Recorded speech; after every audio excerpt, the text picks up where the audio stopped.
बन जाओ चाय की पत्ती में शक्कर के दाने, तुम बन जाओ चाय की पत्ती में शक्कर के दाने।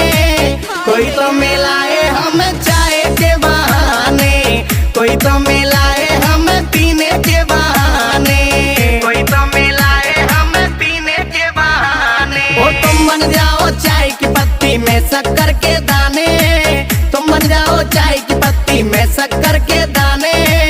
कोई तो मिलाए हम चाय के बहाने।